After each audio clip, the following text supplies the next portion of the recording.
Welcome, everyone, to tonight's episode of USF Football History. I'm your host, Chad Birger.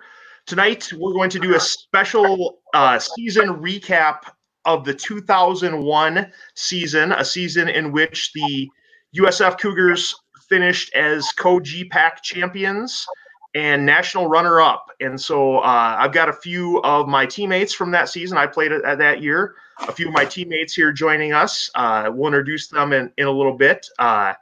Actually, let's introduce them right now. We got Zach Rutten, Dan Boyle, BJay Boom, and Nate Schmeltzer. And Matt Kuiper is scheduled to join us, and so if he is able to log in, we will get him added to the stream. But he was having some technical difficulties right before we went on air. So the 2000 season for USF football was a little bit of a disappointment, and we obviously all played that year.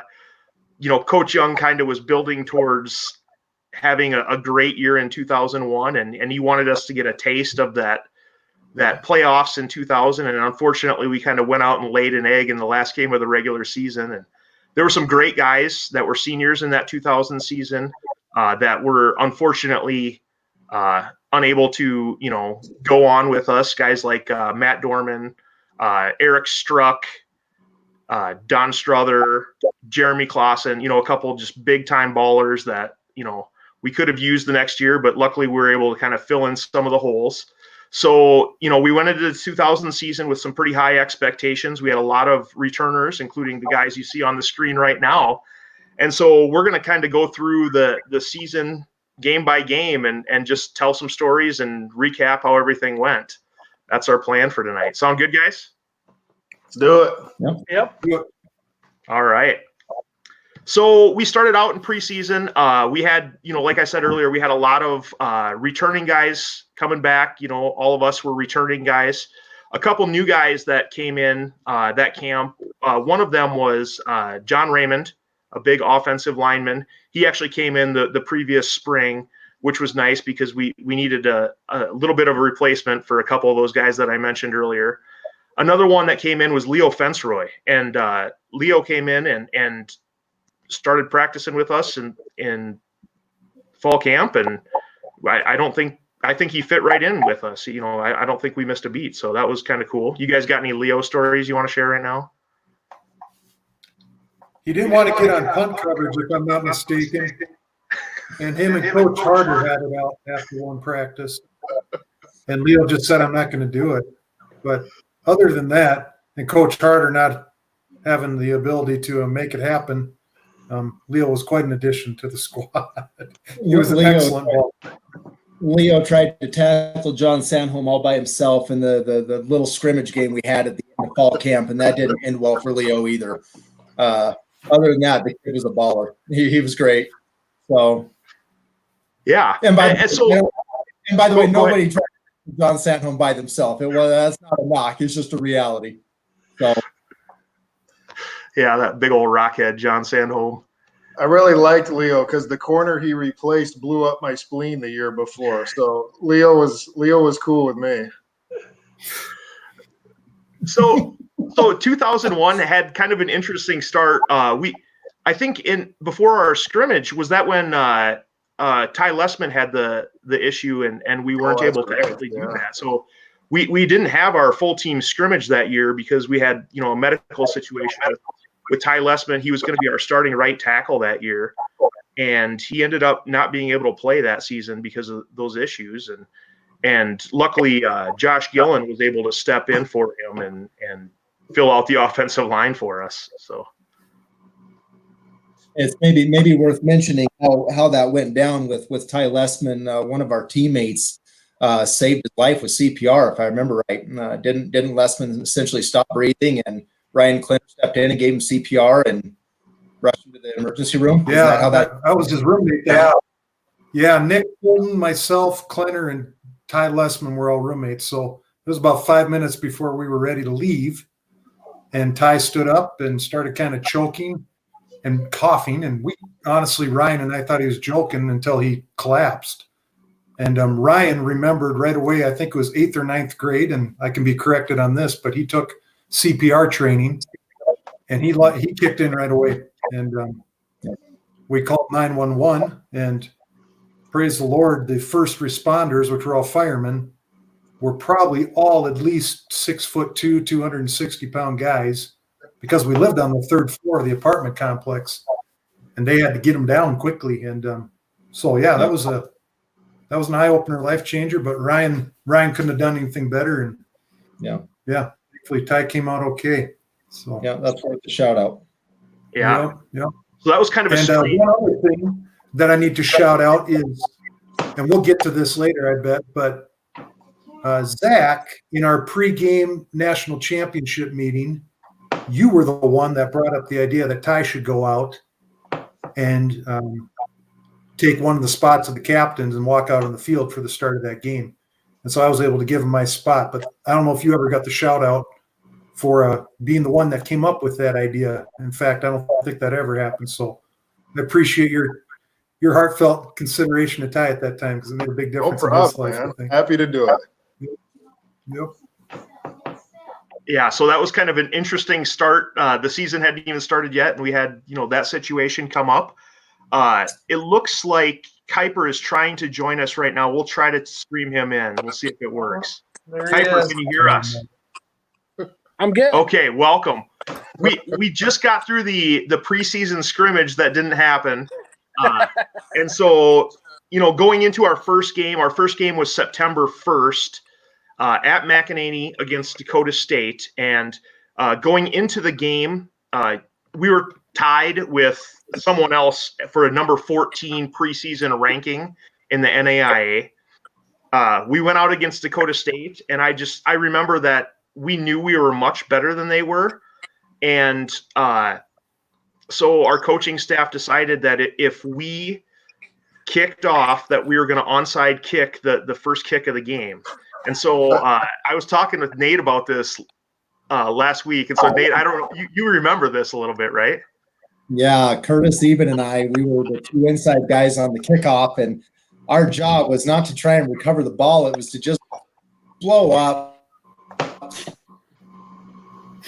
some poor schmuck. I don't know, just the guy that the ball was going to. Our job was just to take him out. And I think it's on the highlight reel. Curtis Eben and I just let him have it. So it's kind of fun when you only have one job. You enjoyed that job, Nate, if I remember correctly, from playing with you for 4 years. You were really there for a reason. Yeah, well, so was Curtis Eben. So, but I don't think it's what they expected. I don't think they expected the start of the game to go like that. I mean, who does? That was the first play of the first game of the first. I mean, that's cool. I don't remember that. Who did the kickoff? Toe Punch McGee did that one. PP McGee, baby. Wrong guy to be kicking that. It should have been me, but whatever. Hey, we recovered later. We scored. It was all good. Okay, never mind. It's good. It's good. Yeah. So I remember. I don't remember a whole lot from that game. I do remember. So when our filmers filmed, this is after the game, but when our filmers filmed, we always had like a tight copy and a wide copy. And so the tight copy was supposed to be for the line. And that game, whoever was filming the tight copy just wanted to watch Chad Birger play. I was the center. And I think they got from the butt cheek of the guard to the butt cheek of the other guard. And so I remember going into Kaylin's office the next day or whatever to watch film, and it was basically just me one-on-one versus the nose from Dakota State. We thumped it. I don't have the stats, but we thumped them, didn't we? Yeah, the final score was 48-14. Yeah. I think that was the game when Corton took a pitch to the left, and the guy went to go grab him, and his shoe came off. Is that the shoe game? Oh, yeah. That was the shoe game. And then he ran around the other way, all the way up the sideline for a touchdown with only one shoe on. His sock was hanging halfway off his foot. Didn't he do that against Benedictine too? No, he had a really long run that game, like a 93, 95-yard run. I think he got tackled on like the 1 or 2, but I don't think he lost a shoe in that one. Yeah, Defensive back caught him at the very end. Yep. Yeah, yeah. I think he zigzagged in that one about 400 Yeah, times yeah. from every sideline. And then he got 93-yard run, and Yep. it took 400 yards to get there. Yep. he's still getting oxygen from that one. What's funny about that is I remember that specific play because if you watch the highlight film, do you know what he looks like in that? Is a racehorse that's normally runs a mile, and then you ask it to run 1.5 miles, and like that last half mile, it's barely moving, and everybody's just catching up to him. So to start that run, he's 25 yards ahead of everybody, and then by the time it's over, 20 guys are on top of him at the 2-yard line. Everybody caught up. Yeah. Well, anyways, we'll get to that game later on. Was that the point on Lubkis? Yeah, Lubkis ran downfield on that one too, if I remember right. Well, Lubkis is actually one of the guys that I remember from our week 2 game. Week 2, September 8th, we played at Hastings. We ended up winning 25-19. Yeah. And if I remember correctly, it was late in the second half or something, and we threw a pick on the outside, and Brad Lubkis, who was playing our left guard, ended up running down a cornerback from behind and tackling him to save a touchdown, which basically saved the game for us. Yeah, and didn't Leo get a pick real late? Like, did they have like a 2-minute drill going right at the end, and Leo intercepted it? He certainly could have. I think so. I think Leo had an interception really late. And I remember, do you remember that crappy bull riding trophy that we had that we used to give out for the hardest hit? Dax ran somebody over in that game. And I remember Chuck the following Monday was like, I can't believe I'm giving this to an offensive player, but Dax gets it this week. Because we must have had an option play where he didn't pitch, and I guess he just trucked somebody. I was too busy blocking downfield. I didn't see it, but I heard about it. It must have been great. Oh, man.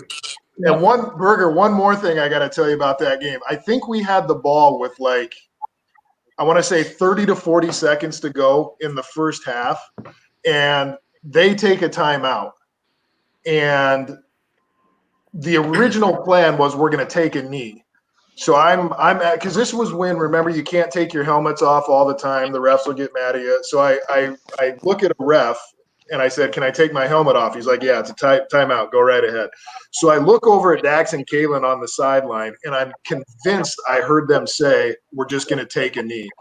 So I look at the ref and I'm like, hey, we're just going to take a knee here, just to kind of give them the heads up. So the umpire is standing like right in the way of where, like the center quarterback exchange is going to be. And Dax takes the snap and turns around and pitches it to Corton. And the ref is looking at me like, dude, what the heck? And I'm like, I swear they said they were taking a knee, because I'm standing out here doing nothing. And the ref just eyeballs me like, is this guy messing with me or what? They put you down in their notepad. Number 4 is a jerk. Yeah, but don't listen to him. I'm a liar. One more thing I remember about that game, looking back on it, what's it been? 19 years now. So it's commonplace today. But that was the first time I had ever been on field turf.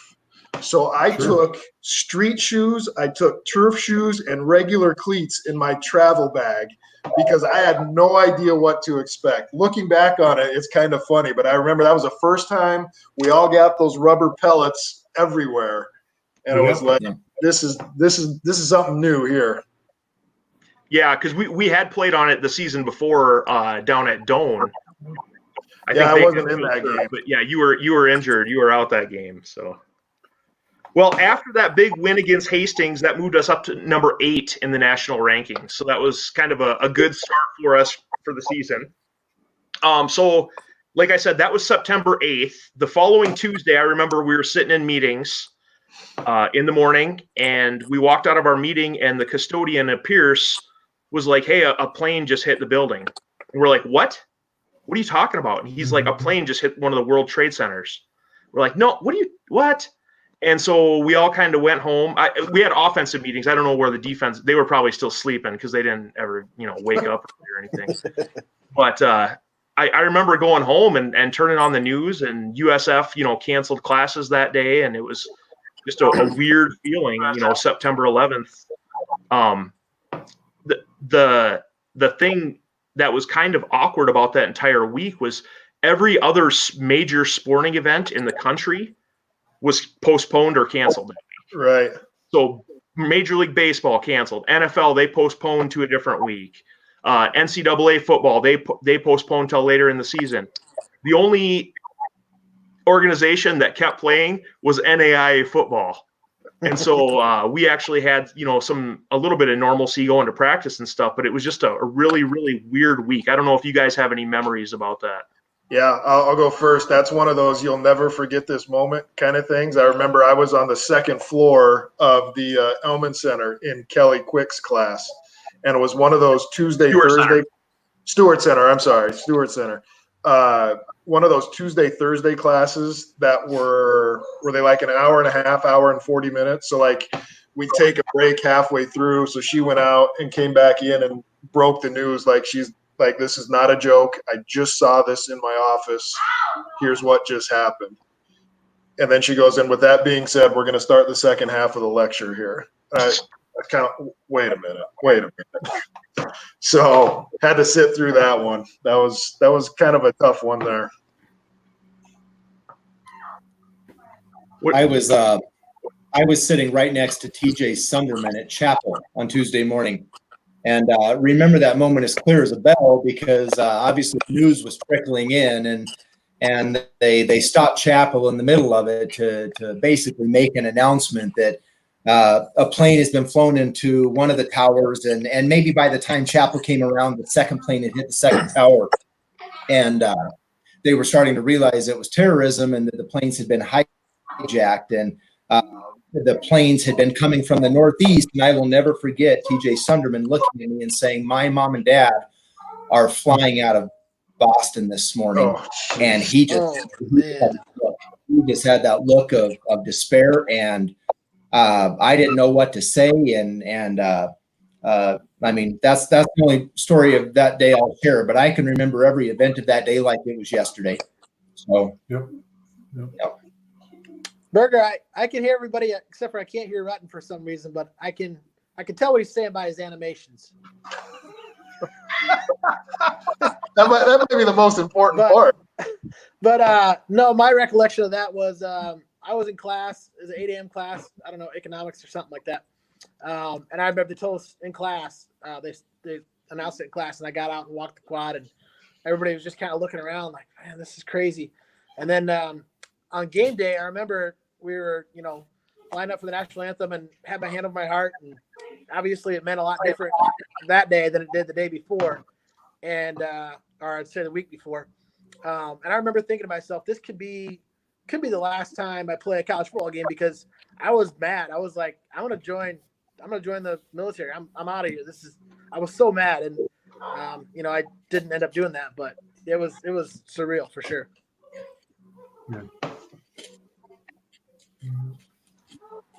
Yeah, it was kind of crazy, and like I said, we played that game that week. Our game September 15th against Concordia, and it was out at McEnany, and basically the field was just a giant mud hole that week too. McEnany at the time was one of the hardest dirt fields that had a little bit of green stuff on top of it. I don't know if it was grass or what. Quality field. It was a quality field. Bert. Yeah.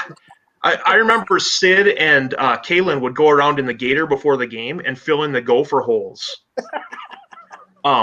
So that we weren't too, right? It was night. Yep. Yeah. And so it was a night game. It was mud everywhere, and I think Rex Metzger caught a touchdown for us that game, if I remember correctly. Yeah. And we lost on a quarterback pass is how they scored at the end. Yeah. Oh To yeah. beat So us. was it Waterman, the tight end? I got a funny BJay Boom story that game because I Oh, can't boy. remember what the play is, but they ran some sort of screen pass that I guess was unique or something like that. And I just remember the offense had come off the field, and it must have been like a second down play. And BJ, you're supposed to be doing something on this play, and whatever it was, you totally did it wrong because Chuck was apoplectic on the sideline. I mean, he almost spurred his headset. He had it ripped. Boom! He just screams. He's got it above his, and I thought it was going down, but somehow he held on to it. I was like, "Oh my goodness!" Because I Yeah. remember we offensively that game we never got on track. Like, and blame it on the field or whatever, but we just didn't have much of an offense. And was it? I don't have the numbers, Berger. Was it pretty close? We lose by one score. 17-14 was the final. Yeah. So we scored 14. I mean, good grief. So yeah, that was a tough one and a weird one. And I remember now that's who we played out at Howard Wood in the playoffs, right? Yeah. Right. Yeah. We'll get to that one later. Yeah. Don't. You got to build this up, Rutten. How much time we got? Well, I don't have anything else going on tonight, so I did want to mention. We got a Ryan Swanstrom, old goof, chimed in and said, "Where are Boom and Nate's jerseys at?" Yeah, where they at, boys? Hall of Fame hanging up. Yeah. Well, They didn't give them to us defensive players. And then our friend Nick Corton chimed in and said they don't fit anymore. They wouldn't fit Nate. He's gotten bigger and stronger. Yeah. Well, I legitimately thought it was only Rutten that was going to wear it. I was with my T-shirt. I thought, If so you want to go grab it, we can just pause. no, it's all right. It's downstairs. It's hanging up. Well, So let's continue moving on here. So game 4, after that disappointing loss against Concordia at home, game 4 we had a road trip down to Alva, Oklahoma, and we went down and played Northwest Oklahoma State. This was one of the most memorable experiences of my college football career. We could fill an hour just in this the game. game we finally figured out we were pretty freaking good is what it was. Right, at the game. Okay, so do you remember we stayed at the motel in Alva?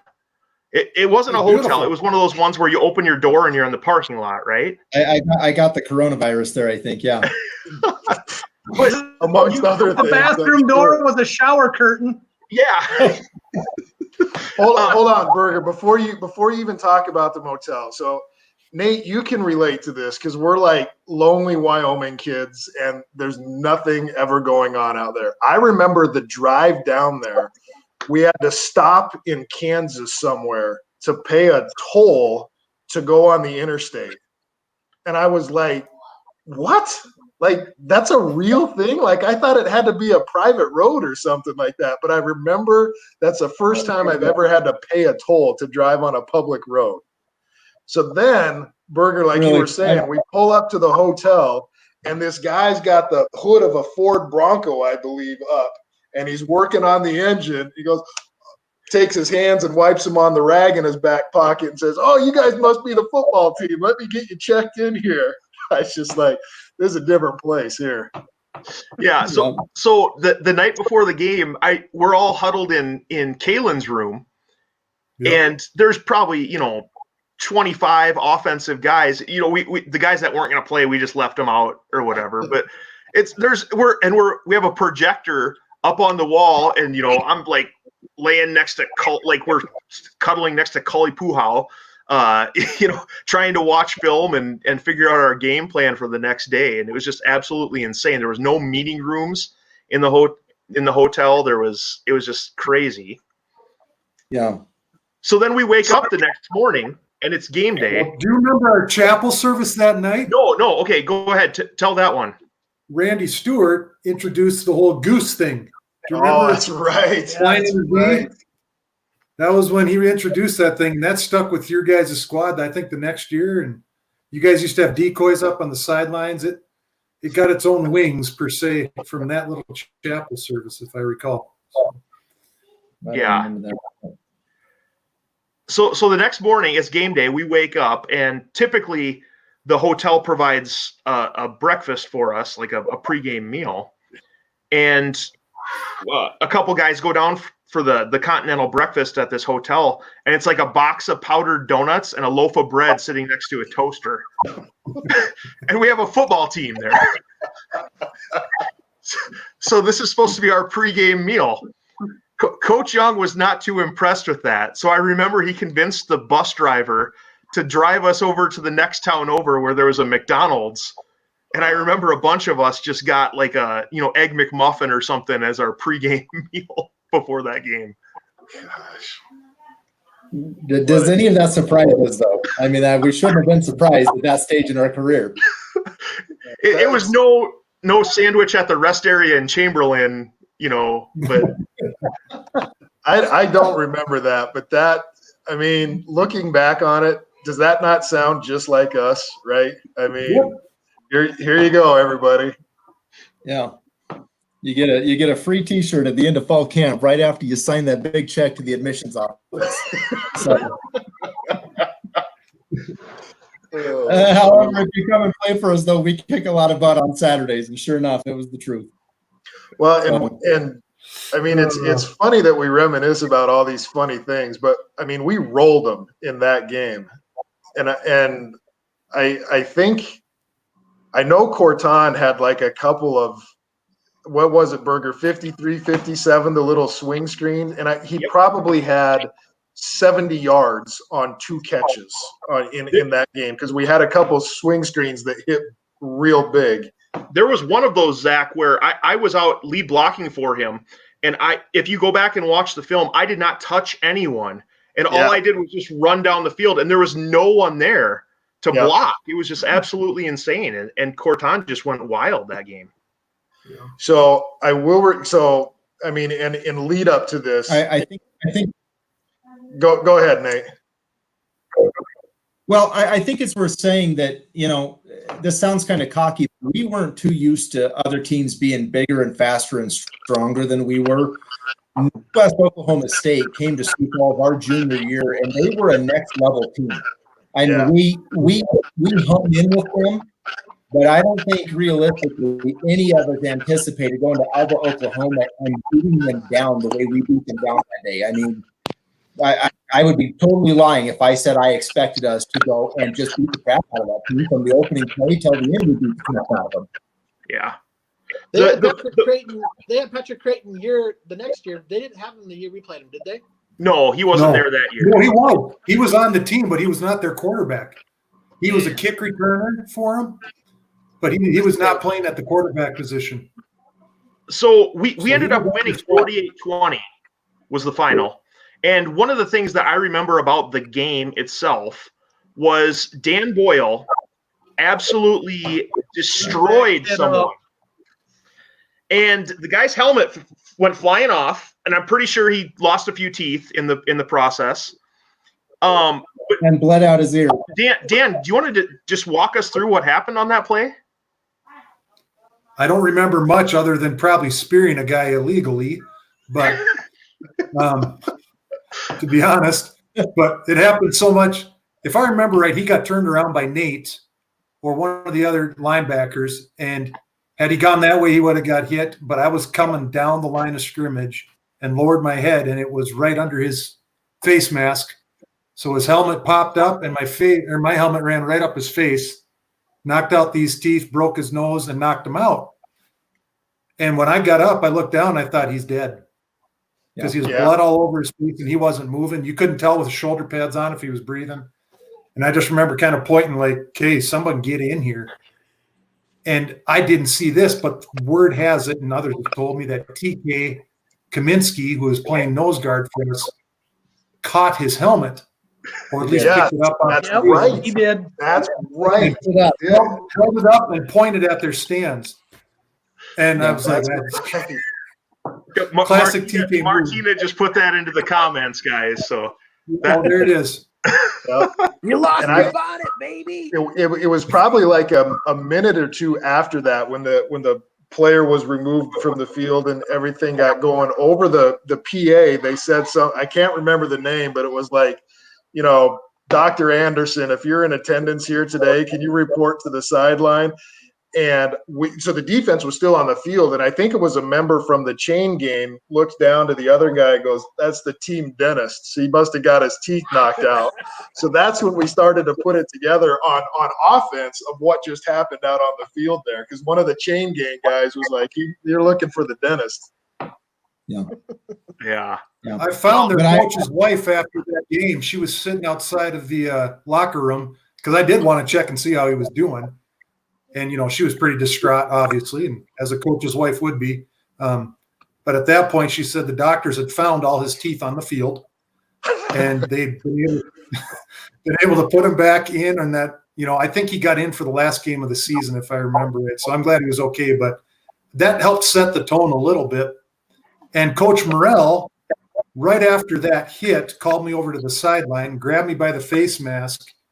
And the previous play to that, Nate, you and I had switched up responsibilities on option, where I was supposed to go right out to the running back and you were supposed to just go right to the quarterback so that you could pretty much nip it in the bud right there.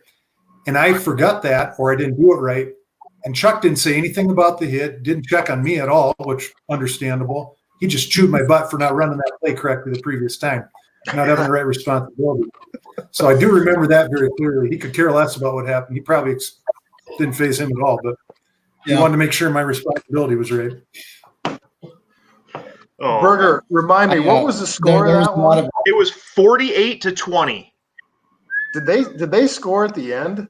I mean, it seemed like we totally blew them out in that game. I mean, it didn't even seem like it was that close. Yeah, I don't have the play-by-play or anything, so I wasn't able to go through and see what happened. Like Nate was saying, the year before, I mean, let's be honest, that was a pretty legitimate beatdown they put on us in Sioux Falls. I mean, they were really good. Well, they had Al Hunt, and then he was their quarterback in 2000. And then Lynn Scott, their safety, who played for the Cowboys for a while. So yeah. I think they actually, when they scored the year before, didn't the one guy do a flip in the end zone? Probably. I remember one of them raised his leg and peed on Ty Lessman. Because weren't they running like early 90s Nebraska, like 3 running backs in a line option kind of stuff? And Yep. I hate to bring up bad memories, but didn't Al Hunt set the school rushing record in the first half? I mean, the dude was just untouchable, wasn't he? Yep. Yeah, but Nate, you hit him hard that week. You did hit somebody hard, if I remember right. On the sideline, probably. Well, hey, guys, let's go back to the 2001 season here. So we got to keep moving, or we're going to be here all night. The next one, I'm going to kind of skip through a couple here. Week 5, we beat Midland Lutheran 38-0. So that was one of those things. We went down there. They didn't stand much of a chance, and we just absolutely demolished them 38-0. Oh, I gotta say, no, never mind. That was a year before. We were playing them, and Dorman had 2 interceptions in the flat bounce off his chest. He dropped 2 of them 2 plays in a row. That was the year before. Yeah. That doesn't sound like Dorman. The next week, October 6th, we played Dana at home, and we won 52-31. So obviously the offense held their part of the bargain that week. The defense, we don't know, you guys took a week off or what, but giving up 31 to Dana, that's got to be kind of embarrassing. Do you remember who Dana's coach was then, that game? What was it? The pro Frazier. wrestler? Isn't that the Dannenhauer guy? Wasn't it Tommy Frazier? No, he was at Doan. Doan. Oh, Doan. Yeah. I get those 2 mixed up. That's right. Yeah. So Matt Dorman chimed in to your comment here.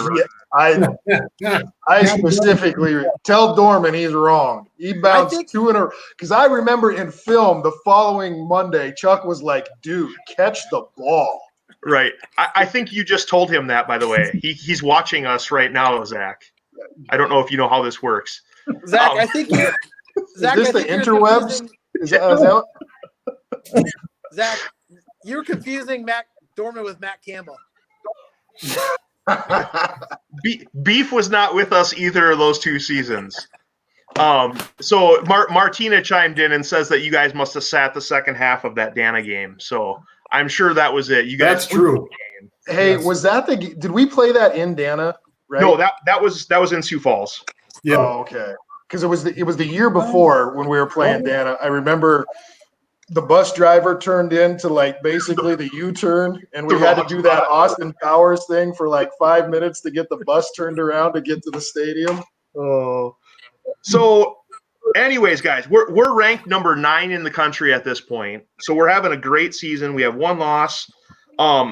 It's October 13th, middle of October. We got to go down to Orange City, Iowa, and play Northwestern. Now, we had some crazy losses to Northwestern in the 99 and 2000 seasons. It was just absolutely insane circumstances in both of those losses. And so we went in there and we were expecting, kind of a fight. And what ended up happening was the absolute opposite of that. We ended up winning that game 61-6. I thought it was 66-6. No, 66-6. Was it 66? Okay. It was a beatdown either Darren way. Martina had an interception return for a touchdown that game. Zach, you had a slant that you caught right behind the linebackers, and I think you took it to the house. Somebody picked up a blocked punt or a blocked field goal. Chris Baker. Baker picked up a blocked punt and ran it in for a touchdown. Yeah, and Leo got tripped up on another one. yeah. So it was just crazy. We went down there and just throttled them, and we were expecting that to be our toughest game the rest of the way out. It's worth, somebody needs to really say how they got their 6 points too, because that's part of the story. Do you remember that? Go ahead, Nate. If I remember right, we had our 3rd string quarterback in, Bubba something. Bubba. What's his last name, Kuiper? Bubba Hoff. Hoff, that's Bubba Hoff. right. Bubba Hoff, if I remember right, it was a shotgun snap, and he bobbled it, and they picked it up and rumbled into the end zone, and Coach Morale lost his mind. I mean, there's 30 seconds left in the game. They're down 66-0, and he wanted so badly that to be a 0 on the scoreboard. He freaked, and I mean, I'm sure that kid felt pretty bad, but I remember Morale coming up. I told Morale one time I don't remember a lot of the games after playing them or whatever, something like that. And I remember him coming to find me as I was getting dressed and just kind of stuck his finger up in my face and said, "Don't ever forget what you just did. Don't ever forget that game," type thing. Like you don't go into whatever that town was called on their homecoming in front of dang near 7,000 people and put that beat down and then forget about it. So remember that. Don't forget that game. Didn't they had a good like that Perigo? Wasn't he an NDSU player or something like Mark that? Perigo. He was supposed to be a stud, right? He was gone by then, I think. Yep, he had left. His younger brother was playing tight end, I think, for that squad. Yeah. Okay. No, Dave Perigo was on that team. Yeah, he was the He was the running back, right? Yeah. He was the running back. That's right. Well, so here's a little insight for me on my end. I went to Westmar before USF, and we played Northwestern. We got beat by like 2 points on a last-second play. I come to USF. They throw a halfback pass at the last second to beat us, Howard Wood. Boom, I think that was your fault or Dorman's fault. One of the two. I can't remember. Yeah. And that was another Chuck right Morrell looking at me, shaking his head. What were you thinking? That was a Dave Perigo touchdown, I think, if I remember. Yep. Right. Okay. And then we went to Orange City, and I had a game-winning kick, got blocked. So I was 0-3 against these guys.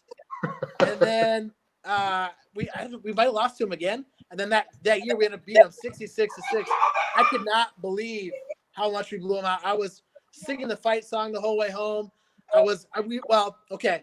Corton threw a party afterwards, and Corton's girlfriend or something from the time was from Northwestern or something.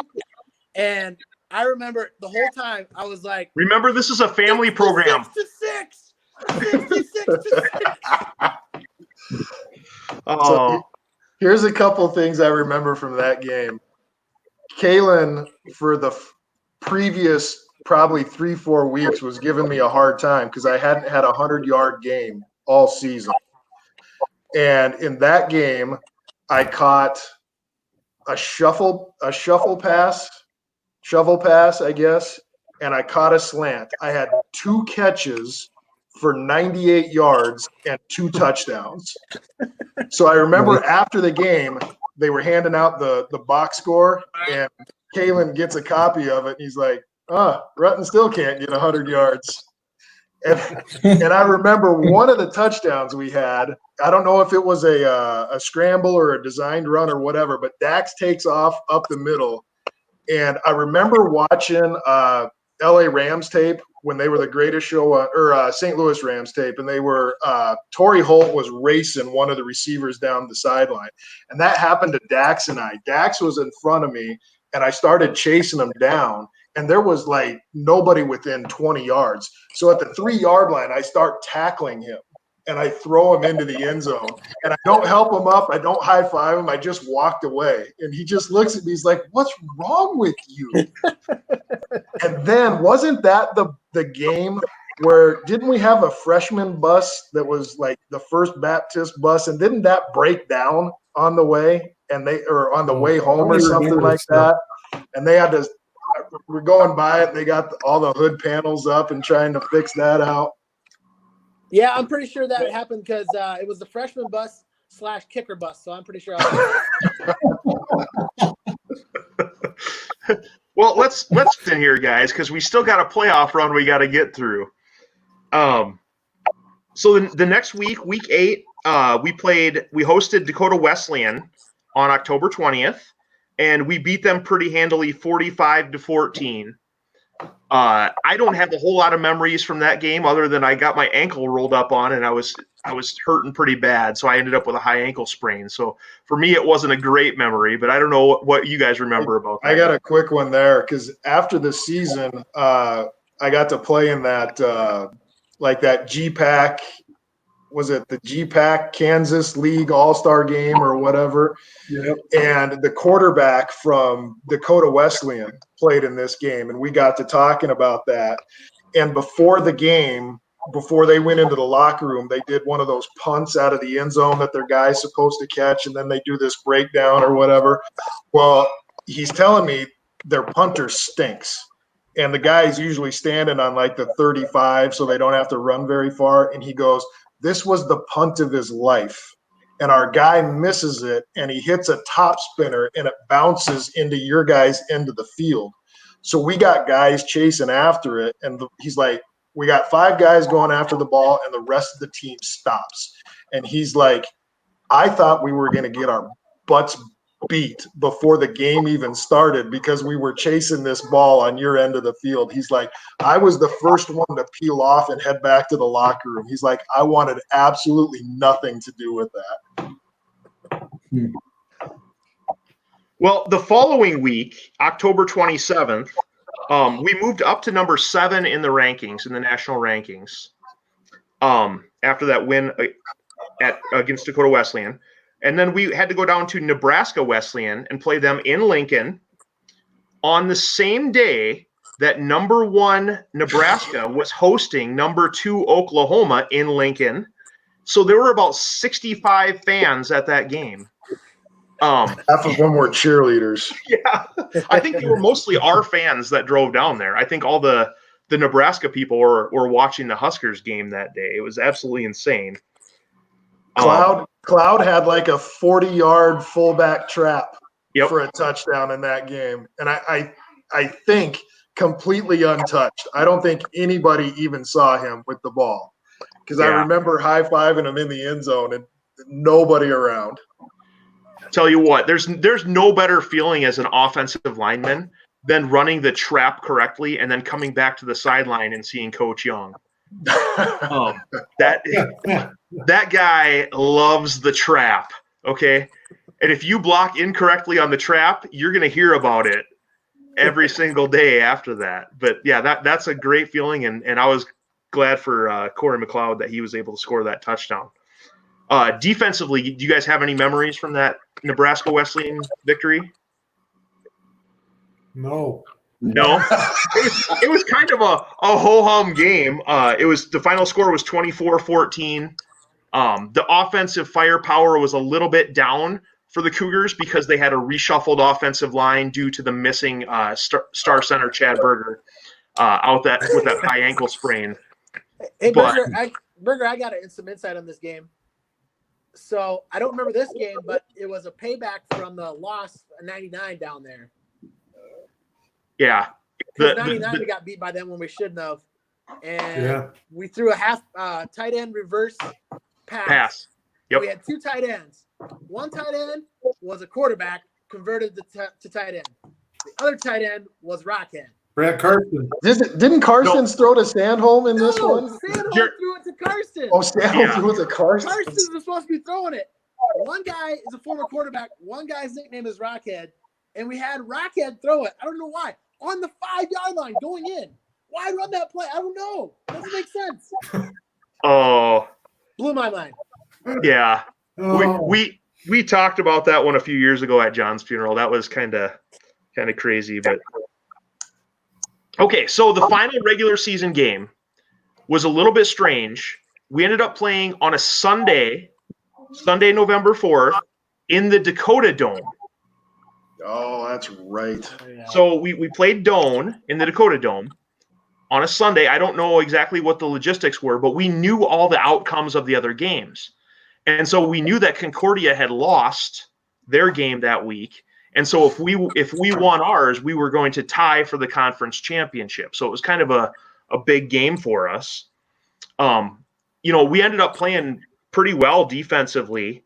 Offensively, we kind of stunk a little bit, but I think we had a couple spots where we didn't capitalize on some opportunities, but we ended up winning 22-14. That's the only game that I can remember where I had a defensive lineman try and cover me on a pass. We were on like the 5, maybe 4-yard line going in, and they had just switched out all their base defense because they're bringing in the heavy personnel, assuming we're going to run Corton.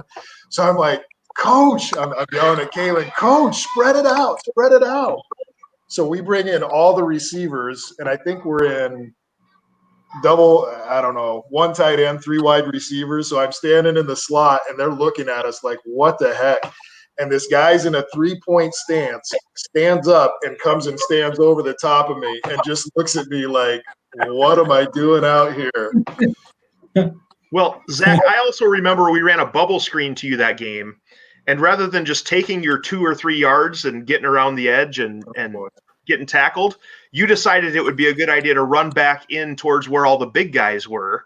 And you're lucky that you had some good friends in there that were willing to block for you.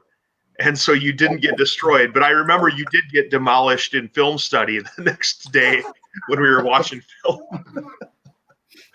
That doesn't sound like me at all.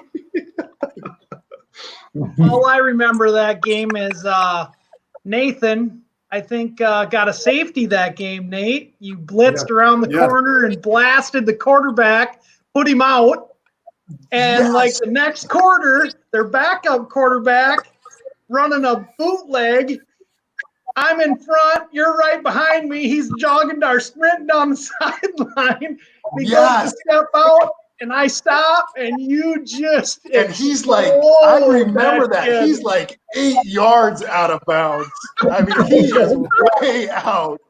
I remember that. And Nate absolutely decleats him on – smokes him on that one. He was – Rutten, I'll back you up there. He was so far out of bounds. I'm standing there, and Nate just comes screaming past me. Absolutely. I remember that, BJ. Absolutely nailed him. They were on their 3rd-string quarterback, and Nate had 2 of them out already.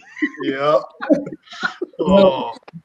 Every day I do remember – play through the whistle. So yes. No, that's a Coach Morrell did a sly look to you, Nate, after that play, because I remember seeing his face, and he kind of looked at you and just gave you this like, that'll work. And We'll take 15 yards. it was worth it.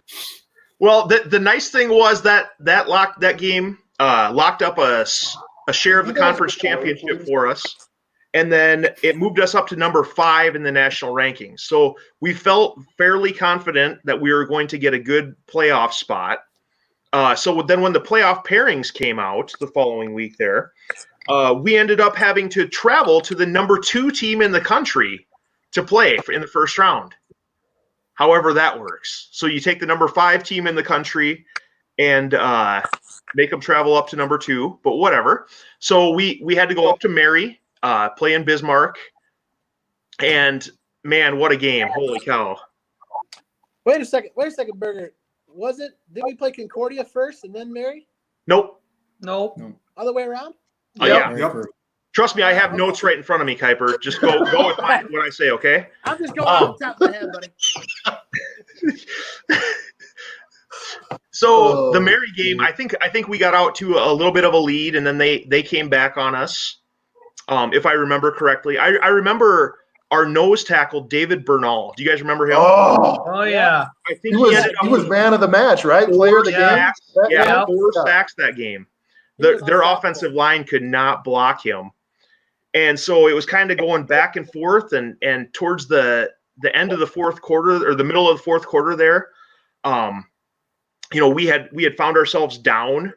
I think we were down 21-14 at the time. And we had this play called 139.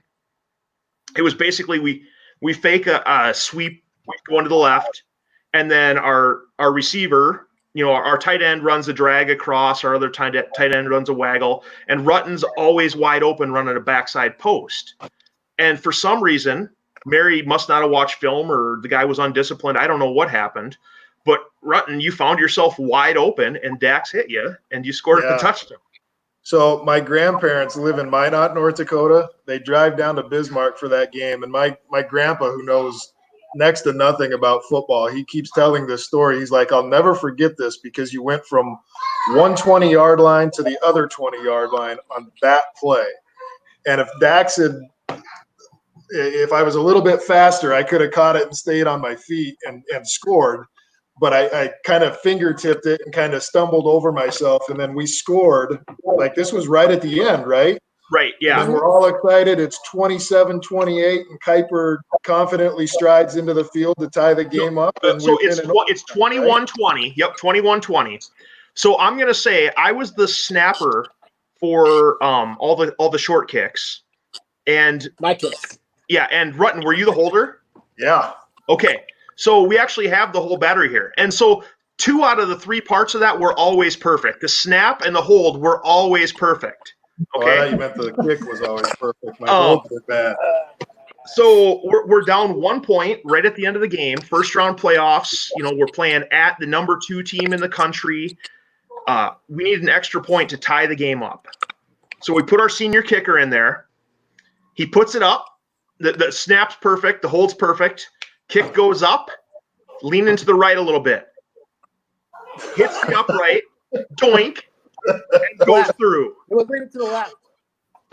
Hooked it. Okay. Going left. If you guys golf, and you're on the first tee box, and you're trying to not shank it, all you're thinking about is shanking it. You're like, don't shank it, don't shank it, don't shank it. And I hit it solid, but it went left, like fast, low and left. And it hit that crossbar like boing. I'm like, and it went straight down. Like, it wasn't like up in the air. It was like boing and then down. And I'm like, I don't know if it went in. I hope. And then the guy put his hands up. I'm like, oh my gosh, I can't believe that went in. If you look, I remember seeing this in the highlight film. If you look at that expression Kuiper just made, there's a Mary safety who's standing like a yard deep in the end zone, and he watches the kick, and after it doinks, he just goes like this and walks. So everybody, I mean, like, the reactions to that far outdo the actual net result of, hey, we got one extra point kind of thing. It was just, the story of that will live forever. Yeah, and then so then that tied the game, and then we had to go into overtime. Mary got the ball first. Whoa! Before overtime. Yeah, there you go. They got the ball first, and our defense was just stellar. So I don't know if you defensive guys didn't they go backwards the first couple plays? You guys just steamrolled them to start, didn't you? I think Bernal had a sack to start it. Kids, please go away. So going back to the kick here, Tim Hyatt just chimed in and said they heard the sound in the press box. Birger, I tune into the games a lot just for the hope that somebody will clang it off the iron so I can hear Tim Hyatt say my name again. He's got your back. Yeah. So Birger, I don't remember if this was their first drive in overtime or right after we tied it up. So I think we tied it up with like a minute to go, and they got the ball to like midfield. And their kicker and me are a little bit different. Their kicker should kick it from like 6 Get upstairs. And he had a shot to make the game winner, I think in regular time or in overtime, and he drilled it, and it was like as high as the goalpost, but he missed it. But it was from like 50 or something like that, and I'm like, sucks to be you. Can't make it like I can. Yeah. Can't make them like I can. Jeez. Birger, what was we had some terribly lame fake bubble screen where I would take a couple steps out and we'd hand it back to Corton on a long trap or something like that. He had 150 yards just on that play in that game. Yeah. He absolutely shredded him with that. Well, and then I think, if I remember correctly, Corton ran it all the way down to the 1 yard line on our first play of overtime. QB sneak to win, right? Yep. And then we Dak put our 245-pound quarterback behind our huge offensive line and put it in for the game winner there. So the final of that game was 27-21. So Birger, some more insight on this one. So Corton runs it down to the 1. Harder looks over at me and says, "Hey, go warm up." So I start walking over to net, start warming up. Morrell looks back and he goes, "We're not kicking it. Stay over here. We're not kicking." I was like, "Okay, we're not gonna kick it then." Okay. The snap and hold would have been perfect. Right. Oh yeah, I'm sure the kick would have clanged in. Oh, so we knock off the number 2 team in the country. We're feeling pretty good about ourselves after that one. Have to make that terrible, 6.5 hour drive home from Bismarck. Just sore as all get up and get home. And we find out that we get a rematch against Concordia in the second round. So I think a lot of us were pretty stoked about this. We got to play them in Sioux Falls. At that point, McEnany was pretty much unplayable. So our school administration decides to put us out at Howard Wood, which is fine, except for Howard Wood was also pretty much unplayable at that point in the season. All the Sioux Falls schools had played on it. It was a grass turf field back in those days. And that was the weekend after Thanksgiving. By that point in the season, from hash to hash, all the grass was completely ripped up.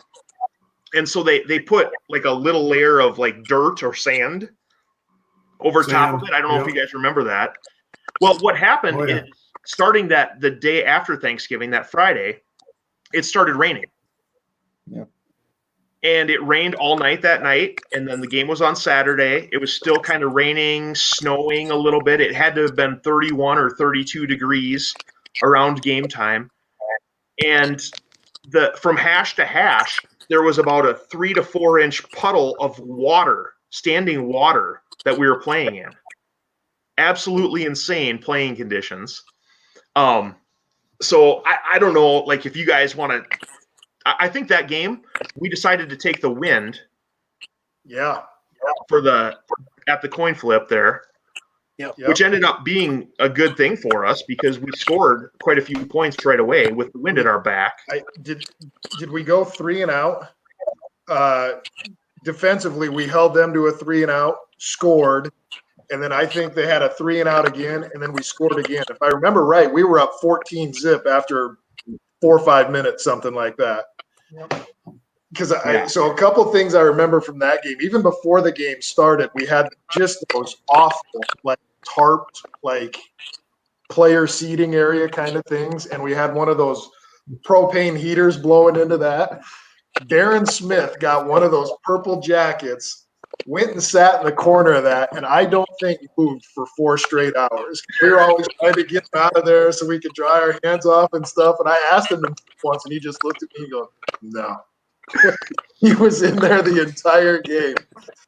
And I also remember, so I had at least 1 catch in every game that we played, and we're just rolling them in the second half. And Kalen grabs my arm. He's like, hey, have you caught a ball yet? Like, we've thrown 2 passes the whole game, and they both have been incomplete. No. So we call a fade. I take off right. I mean, this corner literally is stuck in the mud, and I'm probably 15 yards behind him. Dax throws the ball. I get my hands up, and it catches just a gust of wind and probably lands 20 yards behind me. Like, it just went up and took a straight right. Never threw a pass after that. And Dax had 2 QB sneak touchdowns, one for like 35 and one for 20-something yards. Yeah. It's just unbelievable. That's good offensive line play there. Yeah. I remember. So if as I was playing center, if the play clock was kind of running down, and I didn't think we were going to get the snap off in time, my tactic was I would ask the umpire for a dry football. Because if you ask them for a dry football, they're supposed to provide you with a dry football. And so I tried doing that game one time, and the umpire just looked at me and he's like, I can't get you a dry football. You're gonna have to use the one you got, buddy.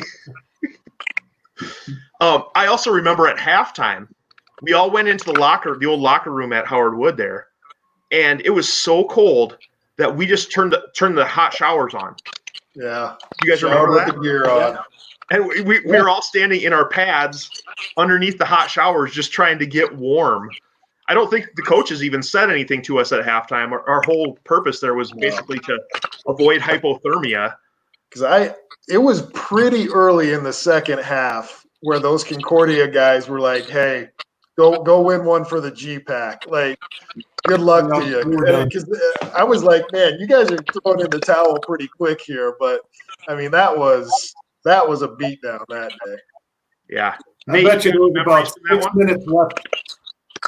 There's about 6 minutes left in the game, and their offensive tackle, I got down in my stance, and he just grabbed a handful of sand and mud. And right before the play, just chucked it right into my face mask. And it just – and I couldn't see a thing, and the ball got snapped.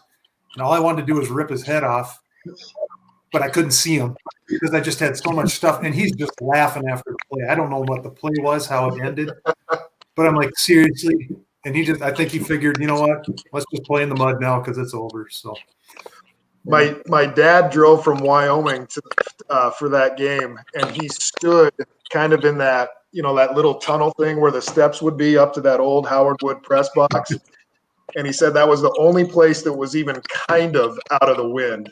And he's like, I can't remember now, but he knew at the time. He's like, I counted how many people were in the stands today, and it was like 27 people or something like that. I just remember and I remember on the highlight film when they were interviewing Leo, and he's got his helmet on and his mask, and his face is all covered with mud, and he's like shaking doing the interview. He's like, this is the coldest I've been in my life, and he's got this big smile on his face.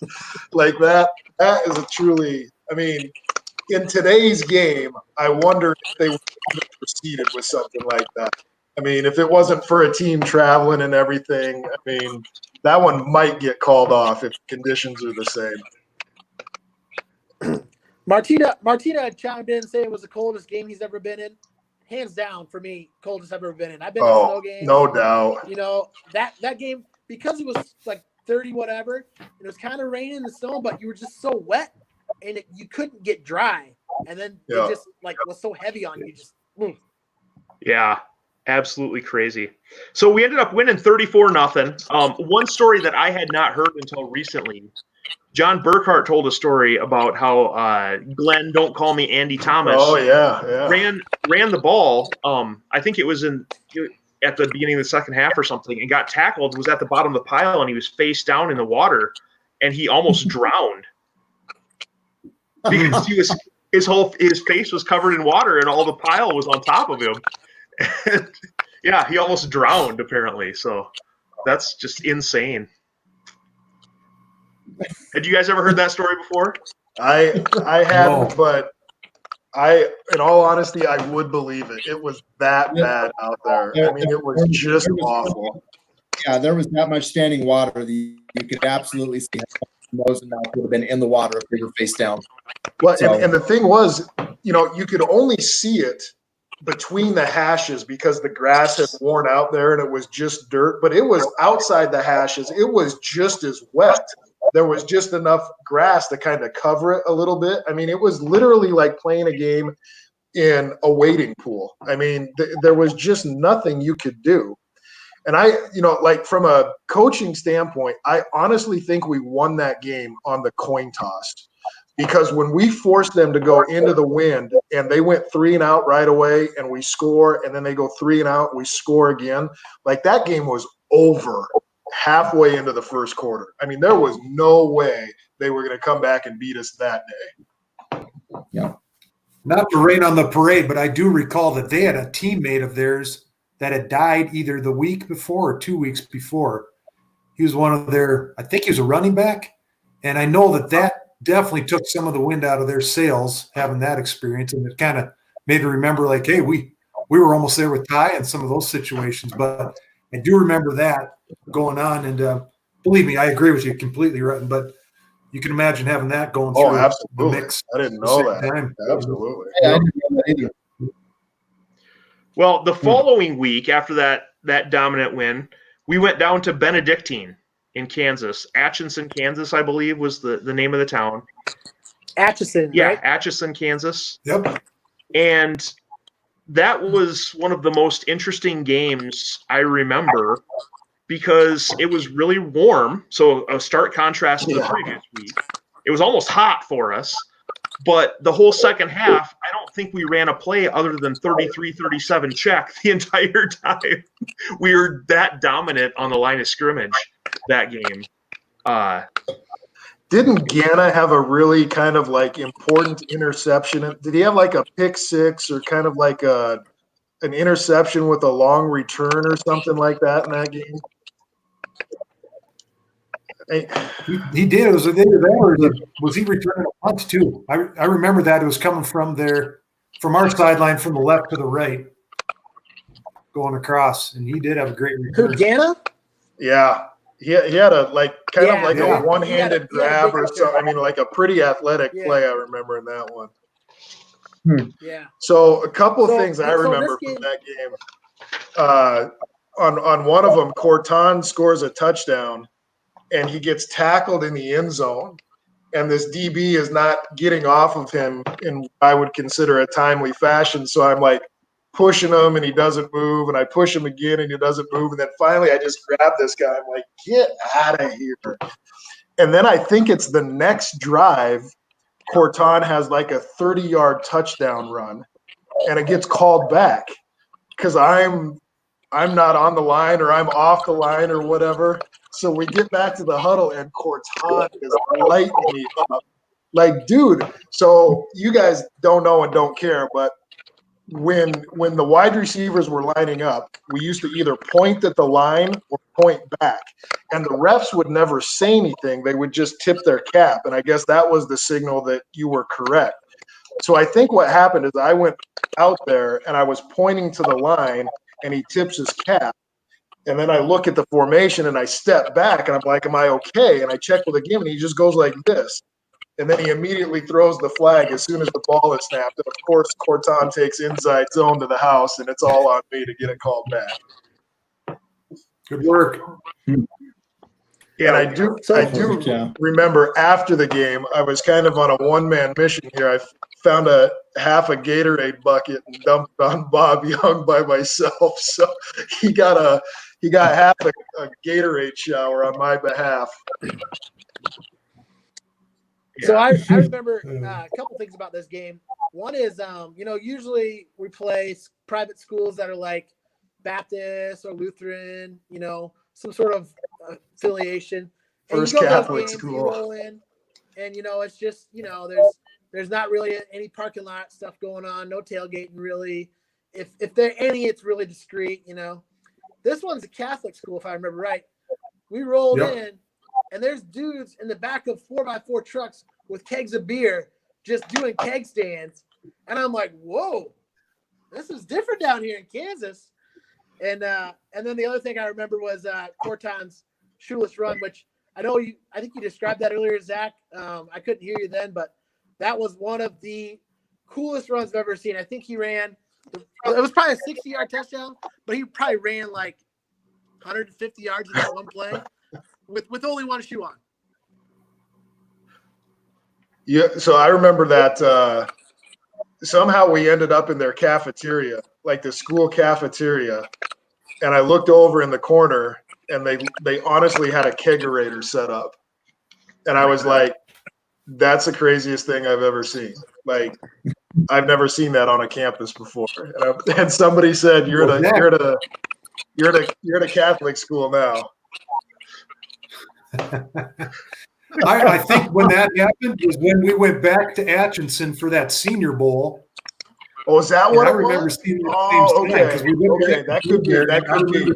I remember seeing that in there, and I was like, "That's the wildest thing ever."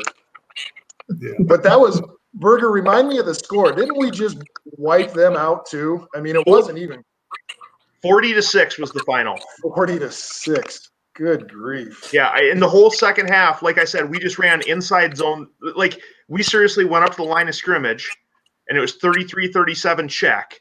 And if the three technique was on the right, we ran to the right. If the three technique was on the left, we ran to the left. The whole second half. It was absolutely insane.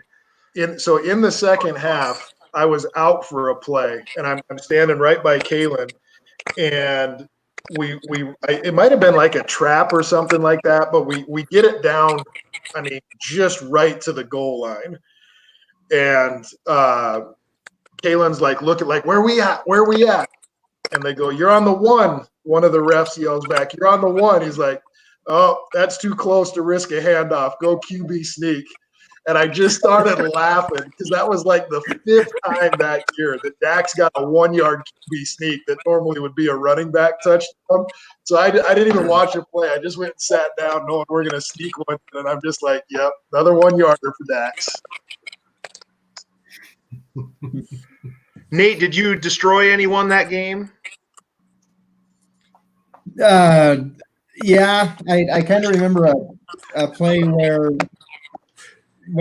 I was supposed to. They ran the option towards us, and my job was to. I think it was called flow play the pitch, where you don't go attack the quarterback. You basically back up down the line, and that way, if the quarterback ends up pitching to the running back at the very last second, you're in a position where you can turn your hips and go out there and make a play. And I remember they were getting ready to score. Maybe it was even on an extra point on their only touchdown. They pitched it out to some dude, and I had a full head of steam at him. So I remember that. I think that was on our highlight reel. So, but that was fun. Yeah. So, we beat the crap out of those guys. They were. I was just thinking the same thing. Like, it was hilarious. Like, in the words of Chuck Morrell, they were as soft as puppy shit. I mean, they were not people. We just beat the crap out of them from the opening play to the end. Yeah. Beat down. So I mean, that you go from that merry overtime like nail biter, right? And then you just have 2 absolute walkovers the following 2 games. I mean, just I felt like those two teams, Concordia, we knew a lot. We just put together a complete game, but it's so much different at this level, right? You don't have a true gauge of like which teams are good, which conferences are good. That team would have finished second, third, fourth in the GPAC back then. They were not that good. But, they play in that Kansas league where they're rolling over everybody, and record is fantastic. So, yeah. So that was the semifinal. We made it to the championship. That was a unique experience. We got 2 weeks between the semifinal and the championship, so there was plenty of time. I remember we had a big pep rally at the Stewart Center one night, and they gave us all these player cards, and we were able to sign cards for people. And so I sent out a text the other night with a bunch of the cards that I had from back in the day. I've got a signed Corton card that I'm hanging on to forever. But it's one of those things where that was kind of a neat experience where basically we're the only team in the state of South Dakota that was still playing football at that point. And so we kind of had all the attention of, the city, the pretty much the whole state. It was pretty neat. Kuiper, you sent an Argus Leader article from that day about how, or that time about how, the school backed us up, even though it wasn't necessarily a big money maker for us at the time, but it was good exposure to the school. So we ended up playing Georgetown, Kentucky, and they had a pretty solid offense. Georgetown did. I don't know. I'll let these guys, the defensive guys, describe their offensive line a little bit. BJay, tell us a little bit about the offensive line that Georgetown had. Oh, all I remember is their guard beating me down terribly. I first few plays of the game, I'm like, all right, he's huge, and I'm going to set an example, and I just ran him flat over. And after that, I had to get Darren Martina, I think, about 6 times to get him away from me because I couldn't get away. Oh, it was bad. Yeah. So I think their offensive linemen were like, guys that had played at Ohio State and Kentucky and places like that, and couldn't cut it at those schools for whatever reason, and so ended up at Georgetown. So I just remember they were enormous. I think the stat I remember was 17 Division I transfers is what I remember. Mm-hmm. Yeah. Let's stop making excuses. Yeah. I remember they had a couple of offensive tackles, and unlike typical NAIA offensive tackles, these guys had arms that seemed to be 6 foot long. And when they would lock you out, it just – the only time I ever remember in my life being manhandled like those guys manhandled me a couple times is from our very own Jeremy Clausen in practice, where he'd get his arm stretched out, get a hold of your shoulder pad, and you might as well just go sit down. You were done. And, their offensive linemen, they were extremely powerful men. So. Yeah. And then their quarterback, I think, was a couple-time National Player of the Year, too. So he was pretty decent. 3-time National Player of the Year, Eddie Evanston. Eddie Evanston. Yeah. Yeah, I don't know. I think Nate crushed him, too, out of bounds, if I remember right.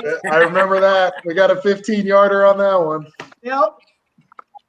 Never heard a thing. Never heard the whistle. Never heard trap. He hopped back up though. He was a good ball player too. Yep. He was a tough kid. So I was good. That was my first year ever playing center, and I was good for one shotgun snap over Dax's head every single practice during the year. And I never did it in a game up until the national championship game. And of course, I airmail one over Dax's head in the championship game. And I just remember going in at halftime, and I had 3 different coaches come up to me and say, "Birger, you got to get the snap down. You got to get this." And I'm like, I understand that. It's not like I intentionally snapped it over Dax's head. It just, it just happens once in a while. Coaches got to justify their jobs by saying it anyway. Yeah. So that was a weird game. You know, our offense actually put up 4 touchdowns. Not trying to put the blame on the defense here, but, you know, I think we hung with them better than a lot of other teams did that year. You know, looking back at the record, they were the number 1 team from wire to wire that year in the country. So wasn't it like 21-20 at halftime? Yep. Yeah. Yep. Yeah. And if I remember right, I think Leo fell down right before halftime to give him a touchdown. Yep. Yeah. And because it had rained and rained and rained and rained, and they ran a play and he fell and they scored right before half.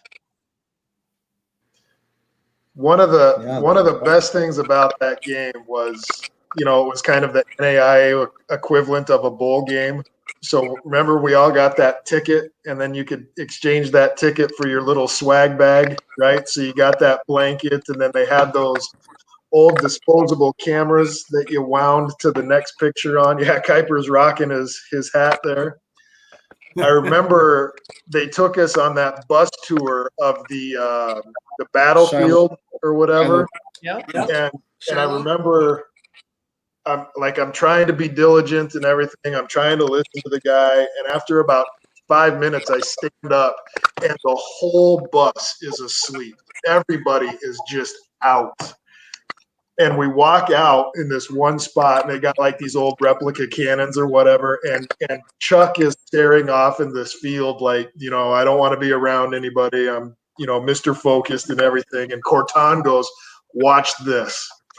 He walks up behind Chuck, taps on his shoulder, and then turns and does like a selfie smile. And Chuck turns around, and we all snap a picture of it at the same time. So Chuck realizes what's happening and immediately turns around and continues to scowl at everything. So we're all walking away. And after about 10 seconds, we all turn back around, and Chuck is just biting his knuckles, trying not to laugh. It was so – because I got a you know, a 3x5 photo of Corton's face up against Chuck like this, and Chuck just will not laugh until we all walk away, and then he's just dying. Got that on that little, you know, disposable crappy camera. Oh man. So there are still 12 people that are hanging in there with us, guys. We've been doing this for over an hour and 20 minutes already. And there's still 12 people out there watching us. So this is great. This will be posted on YouTube after. So if you guys want to go back and rewatch it and relive any of this stuff, you certainly can. But I wanted to finish up and talk a little bit about, you know, some of the guys that were on our team. So I know we had a stellar team, a great group of guys that year. We actually ended up having 9 guys make the first team all conference, which was pretty spectacular. You know, a few of us are here tonight. Dax was actually the offensive player of the year, which was pretty cool. Zach, Nick Corton, and then me and Brad Lupkis, we had 2 offensive linemen on the first team of the all conference. So that was a pretty cool thing. BJ, you made the all conference, Darren Martina, Dan Boyle, and then Leo Fenceroy. So we had a really good squad and super stacked. You know, I think we kind of mentioned a lot snubbed. What's that? Nate got snubbed. Yes. Nate made the all slobber knocker team, I think it was, for knocking out quarterbacks. Yeah, and that's one of those things where when you have 9 guys on a first team all conference, it's kind of hard to say, oh, well, you know, you should have 22, because I mean, really, that was, you know, we had a lot of depth there and a lot of good guys. Did you guys want to throw a shout out to anyone else? I hope we were able to mention everyone's name tonight, but I don't think many guys knew how much pain and Rocky Rayfeld was in with his back almost that whole year, and he never said a word.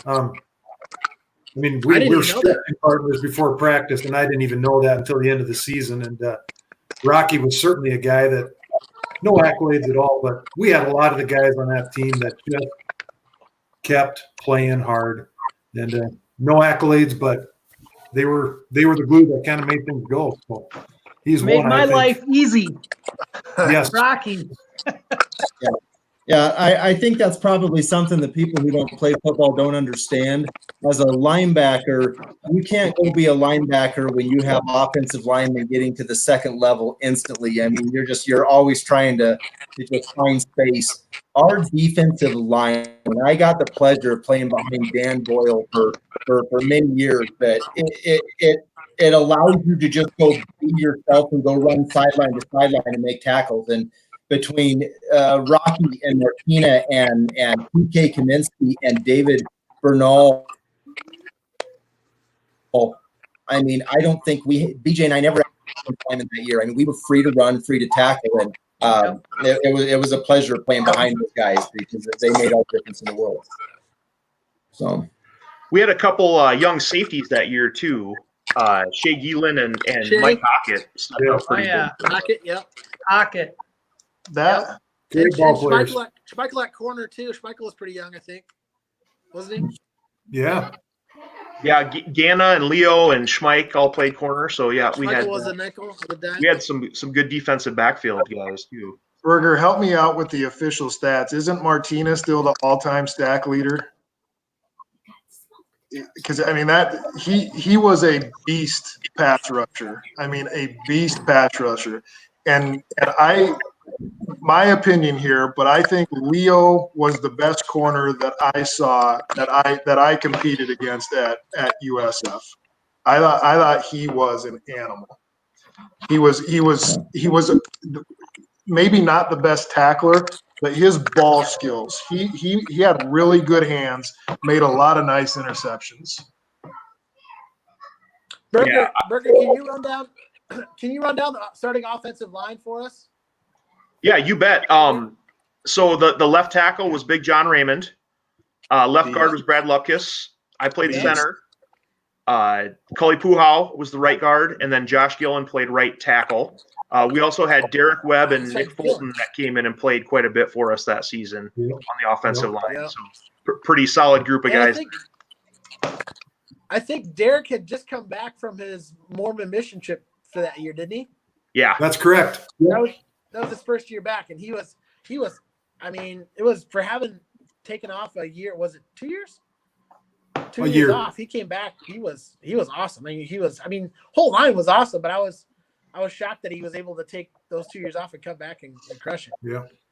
I'll tell a quick story about offensive line. So, on the Thursday practices when we go ones versus ones, Cully used to always go sit out, and Nick Fulton would come in and play right guard all season long, every Thursday in ones versus ones and 2-minute drill.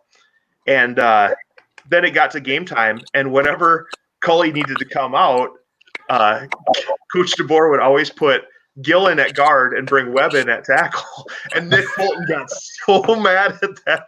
And so finally in the second half of the Benedictine game, I went up to Kalen and I said, hey, why don't we put Fulton in at guard? I think he's earned a little bit of playing time. And look at him now, offensive coordinator for some great football teams, man. Right. Yep. Yeah. How about you guys? So I think we mentioned everyone. We obviously had Sandholm. We had Karstens at tight end. At receiver, we had Zach, Robbie, and Rex. We had Corey McLeod at running back. Dax obviously played quarterback for us, and then Glenn Thomas came in and played quite a bit. So I think we had a pretty stacked offense that year too. Yeah. Brent Schmeichel hasn't had too much of a call out tonight, but He was the best kick blocker the world has ever seen. Ever. The kid was a freak, such a freak athlete that made some massively crucial plays for us in special teams all season long as well. He was the Bill Bates of NAIA. And this goes back to what BJay said earlier, but Corton said Schmeichel trucked that guard about 8 seconds after a whistle and sent him flying. So, yeah. So yes, he did. So hey, guys, I wanted to thank you guys Michael for coming on here tonight. Hopefully, you had fun reliving some of our glory days. I think we're at like the hour and a half mark, so we should probably give everyone a break and let them go now. But thanks so much for coming on, and hopefully we can get together at a USF game here sometime in the near future if you guys are all in town. Yeah, be great. We need a vaccine first. Yeah. Thanks for organizing this, Chad. Appreciate Thanks, Burger. it. All right. Appreciate you, Chad. This is awesome, Thank you. See you guys.